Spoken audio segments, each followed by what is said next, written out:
Hi everybody, Kate here, one of our physical therapists at our East Norriton location, here to talk about frozen shoulder. Get a little bit more in depth with how to rule it in, how to rule it out, and what are the treatments that work best. So first thing that's important when you're going about treating frozen shoulder is making sure that it is actually, in fact, frozen shoulder. So obviously going to an orthopedic, a physical therapist, a primary care doctor, all can be good first steps with trying to determine that. But if you're trying to figure this out on your own, a couple things to look out for. Number one, age. Those of you in your 40s, 50s, and 60s are the most common population, a little bit more common than the female versus the male population to develop frozen shoulder. Second thing, your symptoms are gradual. So they started without a particular injury, kind of came out of nowhere, and they are slowly getting worse and worse and worse. Pain is increasing, stiffness is increasing. You are noticing a progressive loss in range of motion. You can't lift your arm up in really any direction without pain or stiffness, especially your ability to rotate your arm away from your body. Reach behind your head. So this is what we call external rotation. That's typically the most limited range of motion when you are developing frozen shoulder. What you'll notice also is your range of motion in this position compared to this position is much worse. So you'll be able to get decent range. It's still much stiffer than the other side, but if you bring your arm away and try and rotate it back, it's very stiff, it's very painful. All right, the next thing is if you are trying to stretch your arm in different positions, in terms of just exercising, it's very painful. And you don't really seem to see any improvement in your range. It's just like you're pushing against a brick wall and it hurts and you're not seeing any progress. So those big things are probably the easiest way to determine collectively if you have developed a frozen shoulder.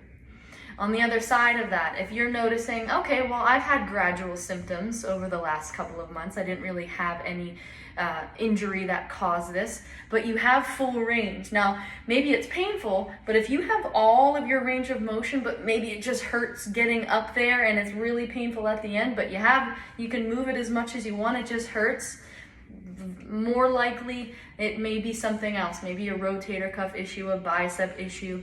That's the easiest way to tell. With that gradual onset, if it's a rotator cuff issue or a bicep issue, your range of motion will always stay decent. Again, it may hurt while you're going through these ranges, but with the frozen shoulder, you will see a progressive loss of range of motion. It will get stiffer and stiffer, and it will become more and more painful. Okay? With that being said, the treatments that work best, stretching and mobility exercises are the most valuable things that you can be doing. With that being said, it's very important to know where you're at in the cycle of frozen shoulder. A lot of us understand frozen shoulder as a process that the body is just sort of going through, that we kind of have to ride along with until it's done. Throughout that process, throughout the different phases of frozen shoulder, your pain levels, and what we call irritability levels, vary significantly. High irritability levels, high pain levels. What that means, if something's really irritable, it means you go and move it and it hurts really bad. You bring your arm down, it's still hurting, an hour later, it's still hurting. So once you irritate the symptom, it takes a long time for you to recover and get back to your baseline pain level. As opposed to something with a lower irritability, you irritate it, it hurts while you're doing it, you bring your arm back down to your side, within a couple of minutes you're okay. So it's important for you to understand where you're at in terms of pain and irritability. If you're higher irritability, the last thing you want to be doing is cranking the heck out of your shoulder and just pushing into that pain. You're just going to inflame and flare everything up. You're not going to be able to do anything for the next couple of days. You're just putting yourself in agony for no reason.